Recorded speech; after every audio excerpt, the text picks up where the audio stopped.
La gastronomie de nos outre-mer est à Saint-Ouen. Tropic Marché réunit les produits locaux et spécialités des Antilles, Guyane et Réunion.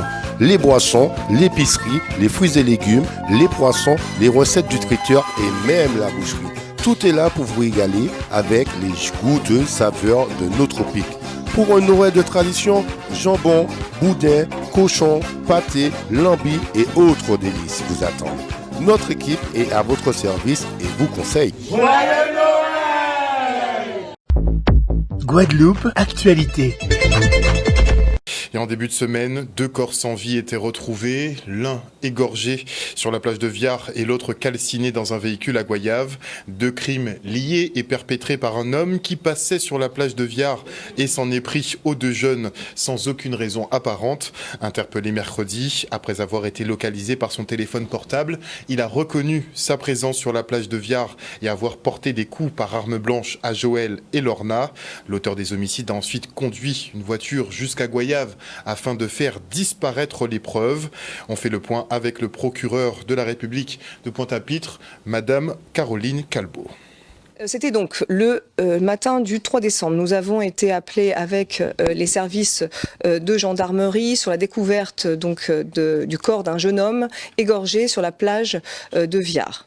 Quand nous sommes arrivés sur les lieux, avec le légiste, nous avons réalisé les constatations avec le légiste et le technicien d'investigation criminelle, étant précisé qu'au départ, nous n'avions pas l'identité de ce jeune homme.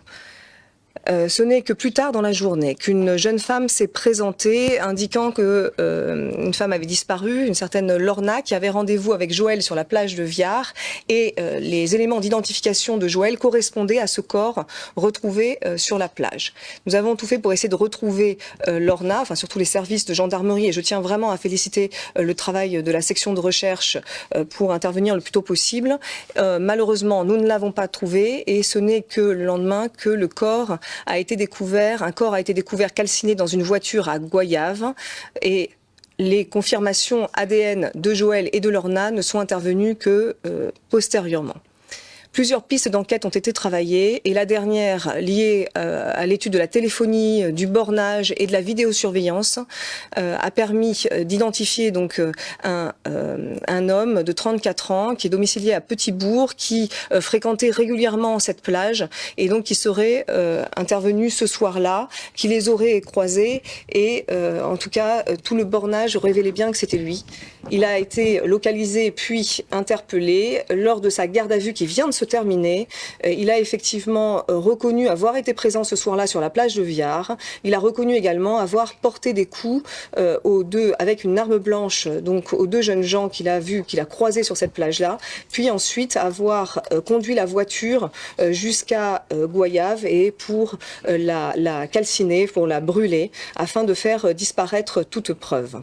Nous avons donc saisi un juge d'instruction cet après-midi pour les faits de meurtre aggravé par un autre crime. Il s'agit d'une infraction criminelle punie de la perpétuité. Et nous poursuivons également pour destruction d'un bien par une substance dangereuse, en gros pour l'incendie du véhicule pour lequel il était en état de récidive légale. Il est donc déféré cet après-midi devant le juge d'instruction pour être mis en examen pour ces 2 qualifications. Et bien sûr, nous allons requérir son placement en détention provisoire. Une sombre affaire, vraiment. Et en Guadeloupe, nombre de familles font face à des situations d'indivision qui perdurent de génération en génération. Une problématique foncière que certaines municipalités prennent à bras le corps en permettant la régularisation de dossiers d'administrés. À Sainte-Rose, 38 familles ont ainsi reçu aujourd'hui leur titre de propriété après des décennies d'occupation entre guillemets illégale, puisque pour beaucoup, ils ont acheté les terrains et pour beaucoup d'entre eux payent les impôts dessus. Regardez. C'est une fierté pour la ville de Sainte-Rose, c'est une fierté pour l'ensemble des personnes qui aujourd'hui réceptionnent ces titres de propriété. Vous savez, ces personnes sont là depuis parfois 30 ans, 40 ans, 50 ans même, avec des promesses qui n'ont jamais abouti. Aujourd'hui, nous arrivons à cette finalité. Donc c'est un dossier qui se classe et c'est un honneur, une fierté pour ces personnes d'avoir enfin leur titre de propriété. Donc moi je suis très heureux puisque j'avais promis cela dès mon arrivée. J'avais promis de le faire en toute transparence, en toute clairvoyance et ça a été fait. Aujourd'hui, ça passe à la concrétisation et c'est une belle chose pour notre commune. On est très content parce que depuis 1998, on pays était là. On monté Pointe-à-Pitre régulièrement pour maintenir un titre de propriété. Ça n'a pas jamais fait. Et ils m'ont demandé même supplément, parce que l'État te met un supplément sur ça. Ils m'ont payé même supplément là, jusqu'à présent, pas tenté. Alors, très fier de voir que là, aujourd'hui, nous, on titre de propriété. Une très grande satisfaction après autant d'années d'attente. Enfin, les choses sont résolues. Je suis très contente. Et je remercie Monsieur le maire. J'ai connu effectivement toutes ces personnes qui occupaient des terres et qui souhaitaient régulariser. Aujourd'hui, c'est chose faite puisque l'établissement public foncier devenu récemment avec une appellation parce que Saint-Martin nous a rejoints, eh bien nous a permis de justement permettre à ces personnalités, à ces administrés de Sainte-Rose, de toutes sections confondues, de pouvoir avoir un titre de propriété, puisque c'est ce qui vous permet de pouvoir accéder à un prêt bancaire, de pouvoir au moins garantir que vos proches, que votre succession puisse être au goût du jour. Et donc il était normal d'être là, voir des gens qui ont patienté pendant des années durantes. Et bien aujourd'hui, c'est la délivrance. Ce soir, il était 38. Le mouvement continue puisque nous avons signé déjà plus de 150 actes depuis notre arrivée. Nous continuons le mouvement. L'objectif est d'arriver avant 2026 à 500 signatures. Ça veut dire la moitié du capital occupé à Sainte-Rose. Et puis, nous l'espérons avant 2030 pouvoir finaliser ce dossier à Sainte-Rose et que tout un chacun soit en capacité d'avoir son titre de propriété. Mais c'est un très gros chantier avec beaucoup de travail, beaucoup de mobilisation humaine, beaucoup de mobilisation matérielle. Mais nous le faisons avec sérieux, avec le PF évidemment, et les choses se passent très bien. Et beaucoup de municipalités d'ailleurs devraient emboîter le pas.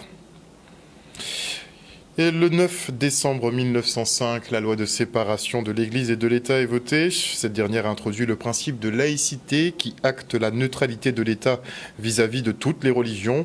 La République doit donc assurer la liberté de conscience et garantir le libre exercice des cultes. Elle veille également à ce que les pratiques religieuses ne contreviennent pas à l'ordre public. Une notion assez complexe et parfois très souvent mal interprétée qui est enseignée aux enfants du collège Sadi Carnot depuis très tôt. Regardez.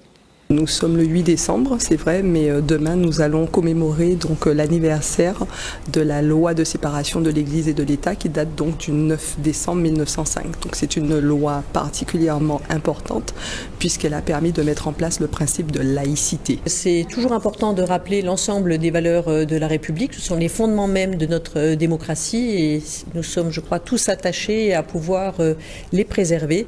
Et le discours des enfants est particulièrement encourageant de ce point de vue-là. Il nous parle de respect, il nous parle de tolérance, d'amitié.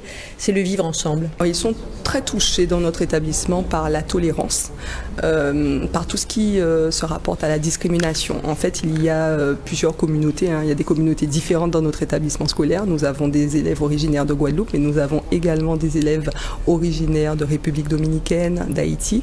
Donc cette notion de laïcité est importante puisque nous la travaillons concrètement dans l'établissement scolaire, puisqu'il y a quand même un regroupement de ces communautés. Donc les élèves apprennent justement cette notion de tolérance et l'acceptation en fait de l'autre. Il y a eu des échanges extrêmement riches avec la classe de 6e, une traduction aussi en chanson qui est rédigée par un élève, chantée par tout un groupe de 4e, et ça montre combien il porte ces valeurs qui sont des valeurs de la citoyenneté. Le respect entre les jeunes, c'est quelque chose d'obligatoire. Je respecte mes camarades. Je voulais faire passer le message que c'est pas parce que comme si, par exemple, je suis noir ou t'es blanc qu'on est différent. C'est pas aussi parce qu'on est dans le même collège, oui, on est amis, même si on n'est pas dans le même collège, on est tous amis, on est reliés, on est tous humains. C'est pas parce que, par exemple, j'ai un handicap que tu dois rigoler de moi, parce que, par exemple, je suis catholique ou d'autres religions, que tu dois rigoler. Non, j'aime pas ça, voilà, tout ça. Le Sénat, il est assez réservé, mais je le vois comme déjà un futur entrepreneur, parce qu'il a tout mené. À partir du moment où j'ai lancé l'idée, eh bien, il m'a dit, Madame Berchel, je vais réfléchir. Et du coup, il est parti dans son élément. Il a composé son chant, il me l'a proposé. Je dis, j'ai pas eu à ni ajouter, ni retirer. C'est de lui. Madame Berchel m'avait donné l'idée. J'ai dit que oui, c'est bon cette idée, je vais le faire. Et depuis ce jour-là, À chaque fois, je pense à écrire la musique. Même en cours, j'écris la musique, voilà, jusqu'à ce que j'arrive à trouver cet résultat. Les établissements sont très attentifs à travailler sur ces valeurs. Alors ici, on a parlé de laïcité. Il y a tout un ensemble d'actions aussi qui visent à prévenir et lutter contre le harcèlement, mais également les violences, c'est-à-dire tout ce qui pourrait porter atteinte aussi au bien vivre ensemble et à un bon climat scolaire qui est favorable aux apprentissages. Et dans le cadre de son comité des usagers, les finances publiques du Mans Verguin aux Abîmes échangent avec les contribuables. Conscients des dysfonctionnements et plaintes récurrentes, les impôts tentent d'améliorer leur qualité de service en intégrant les doléances des personnes qui payent. Regardez. Nous sommes au service des impôts des particuliers des Abîmes, Mans-de-Caruel, et aujourd'hui nous avions invité nos usagers dans le cadre d'un comité des usagers à une deuxième réunion de travail pour partager avec eux notre action en matière d'amélioration de l'accueil. C'est important pour moi de participer à cette rencontre parce que je suis usagée guadeloupéenne ayant des difficultés avec les impôts à un moment donné et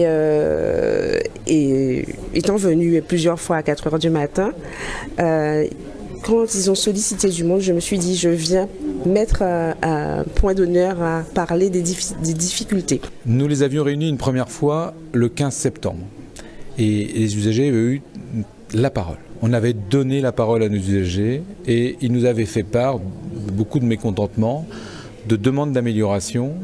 Et nous avons, depuis cette date, on avait intégré bien sûr toutes leurs remarques, et dans le cadre de l'action qu'on était en train de mettre en place, on a intégré un certain nombre de leurs propositions. On a tenu vraiment à aborder la question des usagers qui avaient des difficultés avec le numérique, la question du fait qu'on soit créolophone en Guadeloupe et que c'est parfois difficile. Et on a listé un certain nombre de points. Alors ces avancées, quelles sont-elles? D'abord, le CIP de Mans-de-Caruel aux Abîmes, il est très connu en Guadeloupe, parce que c'est le CIP où avant on venait, et j'utilise l'imparfait, dès 3 h du matin pour être reçu. C'est terminé. Aujourd'hui, il n'y a plus de liste d'usagers, il y a un accueil à 7 h 30 et c'est les équipes du CIP, du service d'impôt des particuliers, qui orientent l'usager, qui font donc eux-mêmes leur propre organisation. Là, avec un service, avec plus d'agents dans le service, des jours de réception supplémentaires pour les rendez-vous. Donc il y a vraiment beaucoup de choses qui ont été mises en œuvre. On est en situation aussi de recevoir 150 personnes par matinée. Donc on a renforcé l'accueil physique pour pouvoir faire face et éviter à ce que les gens doivent revenir le lendemain. Les jours de très très forte affluence, ça peut arriver, mais c'est devenu très limité. Qu'est-ce que nous avons fait également? C'était une demande des usagers. On a développé l'accueil sur rendez-vous. Les usagers avaient beaucoup insisté sur la communication. Ils nous ont dit vous ne communiquez pas assez. Et les agents du service ont souhaité participer et ont réalisé des petites captures vidéo artisanales, mais qu'on va améliorer et qu'on diffusera très largement, à la fois en français et en créole, pour être au plus près de l'information pour la population. Et on part pour la première réunion de concertation des administrés autour de la ZAC de Perrin aux Abîmes. En plus des bâtiments administratifs et autres commerces, la zone accueille le nouveau CHU, de quoi impacter sérieusement le quotidien de chacun, alors autant anticiper. Regardez. Nous sommes ici à Taonaba, le site écotouristique, pour accueillir la première réunion, grande réunion de concertation avec les habitants du quartier, mais également tout habitant de la ville des Abîmes et de Cap Excellence pour pouvoir échanger, concerter, poser des problématiques. Puisque ce lieu, c'est un haut lieu, c'est un pôle santé, il y aura le nouveau CHU, il y aura également un hôtel hospitalier, on a l'agroparc. Donc, nous sommes venus partager avec les habitants, avec les résidents, cet avenir important qu'il y a sur le territoire de la ville des Abîmes. Nous sommes en charge, à Cap Excellence, notre direction est en charge de la mise en œuvre de cette future ZAC de Perrin. Nous sommes là pour accompagner justement ce projet, pour le mettre en œuvre, le porter jusqu'au bout pour qu'il aboutisse à un projet harmonieux et qui répondent aux besoins du territoire, des habitants, de toute la population. Écoutez, là, nous sommes à notre première réunion de concertation, parce que l'avantage de mettre en place cette ZAC, cette zone d'aménagement concerté, c'est justement d'associer les habitants à chaque étape du projet. Là, nous en sommes au tout début, et c'est justement cette première réunion de concertation que nous menons, et vous voyez que nous sommes très nombreux, ce qui prouve bien que ce projet intéresse énormément les habitants, qui sont bien conscients de l'enjeu qu'il y a pour le développement de ce quartier. Et donc, effectivement, à ce stade, ils ne sont ni contents ni mécontents, ils sont surtout curieux. C'est toute cette concertation qu'a voulu le président de Cap Excellence pour pouvoir échanger et sortir de cette concertation, eh bien, un projet, un dossier qui va durer quand même 4 ans.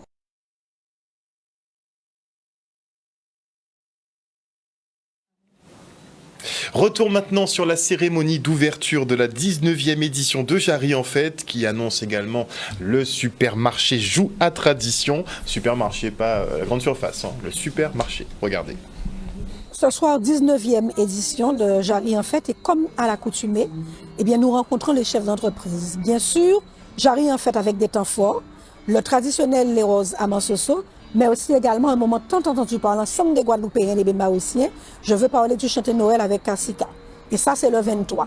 Le marché Joie Tradition, là aussi, c'est un moment incontournable, comme cette manifestation de ce soir. Et donc, l'ensemble des Guadeloupéens sont invités et des Bémaoussiens. Les agriculteurs de Bémao, nous sommes à l'origine de cette manifestation.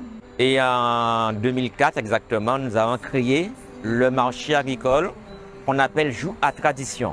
C'est l'occasion de présenter les nouveautés en termes d'agrotransformation et c'est l'occasion de remplir son carnet d'adresses par rapport aux clients qu'on a découvert ce jour-là. Nous préconisons et nous encourageons les Guadeloupéens à consommer local. Nous mettons les moyens en œuvre aussi pour accompagner le monde agricole pour que nous puissions améliorer, je dirais, la production locale et le consommer local. À tout état de cause, nous encourageons les Guadeloupéens à se déplacer en masse pour pouvoir soutenir cette économie, que ce soit l'économie au niveau des artisans, que ce soit au niveau des agriculteurs, parce que c'est pour ce pays-là. Aujourd'hui, nous voulons échanger, avoir un espace, un moment de convivialité, d'échange, de partage, de manière à ce que la ville de Bémao et Cap Excellence fassent savoir également que nous sommes sensibles à tout ce qui se passe. Nous sommes là pour les accompagner, pour les accueillir et faire en sorte d'être à leur écoute et à leur disposition pour répondre à leurs doléances. Nous, notre challenge, c'est de produire suffisamment en termes de quantité pour pouvoir répondre à la demande. C'est là le défi pour nous dans les années à venir. Le deuxième défi, c'est produire proprement, continuer à produire proprement, puisque pour être à Joie Tradition, il faut avoir un cahier des charges qui respecte le minimum. Et je pense qu'il y a l'avenir qui nous attend. Nous devons préparer l'avenir. Joie Tradition joue pour garder plus loin. À la population, nous disons venez tous nombreux en famille. Il y aura des jeux, des défilés de mode, un chanté Noël, de la musique, de l'ambiance, des prix attractifs et beaucoup de nouveautés puisque nous aurons un marché bio également, des produits nouveaux et puis une ambiance très particulière. Et maintenant, nous parlons de l'opération Noël Mantin-Belle qui se déroulera du 9 au 31 décembre sur la ville de Lamentin. Et à cet effet, je reçois Annie Génipa, élue en charge de l'animation économique. Bonsoir Madame Génipa. Bonsoir Harold et bonsoir à tous les téléspectateurs de Canal 10. Vous êtes en compagnie de Christiane Trel-Albon, adjoint au maire en charge de la culture. Bonsoir Madame Trel-Albon. Bonsoir Harold, Madame Trey-Albon, maire adjointe à la ville de Lamentin en charge de la culture. Très bien. Alors, on a tout un programme du 9 au 31 décembre, donc tout le mois de décembre, c'est la fête de toute façon à Lamentin. On a de gros événements par contre. Déjà, il y aura le marché, parce que moi j'y tiens au marché, ce sont des événements extraordinaires, il faut le dire. À Lamentin, vous en avez mis plusieurs en place déjà. Mais il y aura donc le grand marché le 15 avant le Joie Tradition, donc on pourra déjà commencer à faire le plein depuis le marché de Noël Mantin-Belle. Reparlez-nous de la volonté. Pourquoi effectivement vous avez souhaité mettre en place ce marché depuis quelques années maintenant? 8 ans maintenant. Oui, nous sommes à la 8e édition. Donc, c'est un marché qui a été décidé parce qu'il y a un besoin dans la commune. Donc, depuis 8 ans, on le fait. Il s'appelle en fait Festi-Marché, une fois par mois, deuxième samedi de chaque mois. Et là, le Noël Montainbel, c'est le marché de Noël où nous avons le Noël traditionnel avec les produits et toutes les consommations locales. Voilà. Dans le Noël Montainbel, on dit Noël Montainbel parce qu'il y a aussi des festivités le soir. Hein. Il y a le chanté de Noël qui va accompagner le Noël Montainbel dans l'après-midi de 14h30. Alors le marché va se tenir le vendredi 15 décembre de 15h à 19h à la salle des fêtes et sera suivi donc comme toutes les années aux galeries Mon Plaisir sur le parking. Il est donc suivi du chanté Noël cette année qui est animé par Kassika et Benzo. Ah, quand même. Voilà, avec en première partie de 19h à 20h30 le Tropic Live de Christian Lara et en deuxième partie donc 20h30 à 22h concert Kassika et Benzo. Donc la grosse journée, ce sera le vendredi 15 avec le marché pendant la journée, le gros concert, le gros chanté Noël le soir. Vendredi 15, mais bien avant ça, nous avons quand même à partir de demain, nous commençons déjà à partir de demain avec l'illumination du sapin par Monsieur le maire, puisqu'il faut savoir que la ville de Lamentin est animée à la demande de notre maire, Jocelyn Sapoti, qui a tenu à ce que le mois de décembre soit un mois festif à Lamentin, pour un petit peu enlever tous les désespoirs, tous les soucis au quotidien de la population. Faut finir sur une bonne note. Et leur permettre de se sentir bien.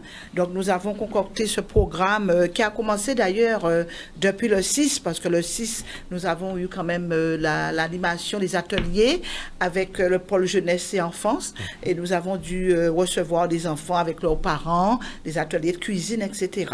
C'était une très belle journée et les gens nous ont demandé à recommencer. Et à partir de demain, il y aura l'illumination du sapin donc à 18h, et après nous aurons la troupe de théâtre en Larila. Donc nous invitons la population à s'imprégner de ce programme que nous avons diffusé en masse, s'imprégner de ce programme qui va leur permettre d'être en fête tout le mois de décembre. Et nous allons clôturer le 31 par un beau feu d'artifice. À la baie de Blachon. Baie de Blachon ? Voilà, le feu d'artifice. Très bien. Donc on retient donc le samedi, illumination donc. Dès demain, illumination du sapin. Nous attendons les parents et les enfants pour entourer le maire à illuminer ce sapin. Le personnel a beaucoup travaillé et d'ailleurs je profite de votre antenne pour remercier le personnel du service technique et aussi toutes les petites mains qui ont travaillé pour que ce Noël Montainbel soit une réussite. Nous avons Chimène, nous avons Eddy Benjamin, nous avons toute une équipe, l'équipe aussi de Madame Petit, de l'animation économique qui a donc travaillé pour permettre à la population de se sentir bien et d'être en fête. Donc vous prenez plaisir effectivement à organiser le Noël Montainbel. Oui, c'est ça. Nous sommes ravis de savoir que notre population sera en fête dès demain. La ville de Lamentin va rayonner. C'est ce que le maire nous a demandé, que la ville puisse rayonner et que nous soyons en fête pour que tout le monde se sente bien et qu'on termine cette année 2023 en liasse, avec des jeux, avec des animations. Le mot de la fin, Madame Jennifer. Alors, le mot de la fin, nous vous attendons déjà demain au square de l'Hôtel de Ville pour l'illumination du sapin. Parents, enfants, venez nombreux. Il y aura des cadeaux. Il y aura aussi de la restauration éphémère. Vous pourrez vous restaurer sur place.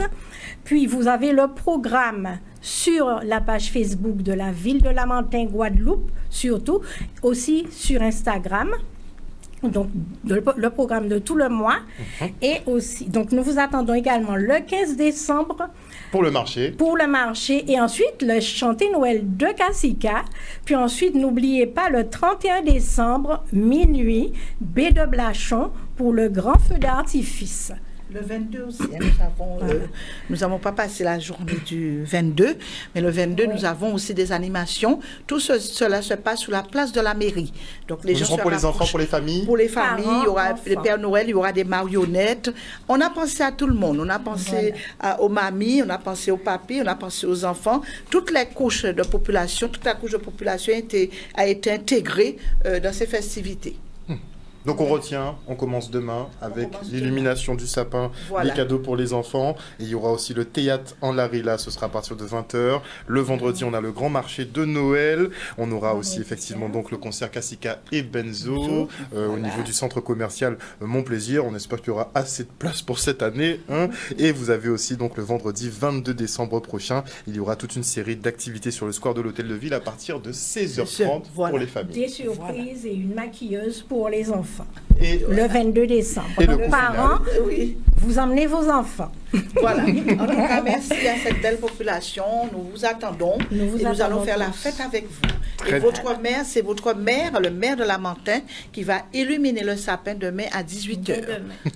Il sera déguisé en Père Noël ou pas? Probablement, nous allons lui mettre un chapeau, sait-on jamais. Est-ce qu'il va jouer un petit morceau? On ne sait pas, peut-être pas demain, peut-être plus le 15. Peut-être plus le 15, parce que lui, il s'associe toujours aux artistes qui sont sur la scène. Demain, nous n'avons pas de scène. Très bien. Voilà. En tout cas, merci beaucoup à vous deux d'être venus nous présenter donc ce programme de Noël Mentin-Bel du 9 au 31 décembre. Il y aura donc plusieurs activités sur la ville de Lamentin. N'hésitez pas à vous rendre sur leurs réseaux sociaux, sur le Facebook et l'Instagram où le programme est présent. Merci encore. Et on part maintenant du côté de la ville de Gourbert qui organisait son village de la sécurité. Les élèves ont été sensibilisés aux gestes de premier secours et au comportement à risque. Regardez. C'est un projet que j'avais déjà programmé, projeté. Et je me suis dit que ça va être l'approche des fêtes de fin d'année. Donc j'ai proposé à la Passion Sport ainsi que la ville de Gourbert d'organiser ce village de sécurité routière avec les différents partenaires tels que l'ADEAL, la région qui nous a accompagnés, DECRA, la gendarmerie nationale, la police nationale, Optique Le Gros, le CESAPA, Capesland et ASK Cartine de Guadeloupe. C'est une manifestation qui a amené à se pérenniser. Aujourd'hui, c'était ouvert aux scolaires et au grand public également. Et cette même manifestation sera portée également sur le territoire de Trois-Rivières, auquel nous travaillons sur les deux communes, Gourbert et Trois-Rivières. On leur fait voir le matériel pour voir ce qu'ils peuvent comprendre encore à cet âge-là. S'ils ne comprennent pas bien tout, on leur fait voir jusque les taux qu'ils peuvent avoir. On essaye de leur expliquer à leur niveau. Pour sauver des vies, il n'y a pas d'âge. Même les enfants, il suffit d'appeler le 15 ou le 18 ou le 17, on a déjà fait le nécessaire pour la victime. Mais la formation en elle-même, c'est à partir de 10 ans. L'enfant peut apprendre à faire les gestes de premier secours. 100% de la population puisse apprendre à faire ces gestes-là, parce que la majorité des accidents arrivent dans l'entourage, la famille, les voisins, etc.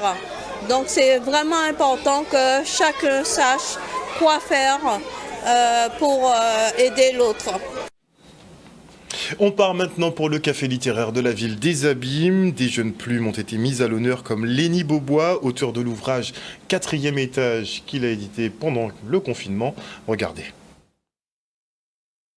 Aujourd'hui, la ville des Abîmes a souhaité mettre à l'honneur les jeunes talents de la lecture, de la littérature en Guadeloupe, parce que nous avons pléthore de jeunes écrivains et aujourd'hui, c'est leur jour. Mon ressenti, c'est de la satisfaction, parce que c'est un livre qui a été publié, 4e étage, sans vraiment avoir été désiré. C'est quelque chose un livre que j'ai écrit lors du confinement, pour passer le temps, on va dire, parce que j'étais malade. J'avais pas énormément de choses à faire et il n'y avait pas Internet. Donc les activités n'étaient pas nombreuses. Donc je me suis lancé dans l'écriture et finalement ça s'est terminé en édition, mais c'était vraiment pas quelque chose de désiré. Il y a une histoire derrière tout ça, mais c'était pas un objectif. Mais je suis vraiment satisfait que ça a été publié. Je suis très fier que mon entourage soit fier de moi parce que on me l'a dit maintes fois, c'est pas quelque chose de commun, donc ouais, je suis content. Ce café littéraire s'adresse à tous les publics, mais aujourd'hui nous avons souhaité quand même inviter une classe de terminale du lycée Charles Coeffin pour qu'ils aient le loisir d'échanger avec des auteurs de leur âge. Donc c'est pour nous une espèce de témoignage justement pour qu'ils sachent que tout est possible. Ils peuvent écrire aussi à leur âge. Quand ils écrivent, ça sort du fond de leur cœur, du fond de leur pensée. On a eu un exemple d'un jeune qui est toujours étudiant qui a écrit un livre pendant le confinement, qui disait que jamais il aurait pensé qu'il serait devenu écrivain. On a pu aussi avoir la chance d'avoir entendu un poète. Ça donne envie, ça fait plaisir de voir des jeunes Guadeloupéens écrire des œuvres et ça nous donne envie, nous, en tant que jeunes Guadeloupéens, de peut-être poursuivre ce qu'ils ont déjà commencé. Oui, très important parce que j'écris surtout, enfin c'est mon public cible, donc j'écris pour les jeunes. Donc c'est vraiment très important de rentrer en contact avec eux, de créer un lien et de leur parler de mes ouvrages et voilà. Et après d'avoir des retours de leur part aussi de leur lecture. Je ne pense peut-être pas avoir la plume aussi facile qu'eux, mais c'est vrai que ça m'intéresse un peu d'écrire, de raconter ce que je vis. Et ça m'a beaucoup inspiré de voir des jeunes auteurs guadeloupéens écrire en s'inspirant de choses vécues ou d'autres auteurs. On peut lire et écrire.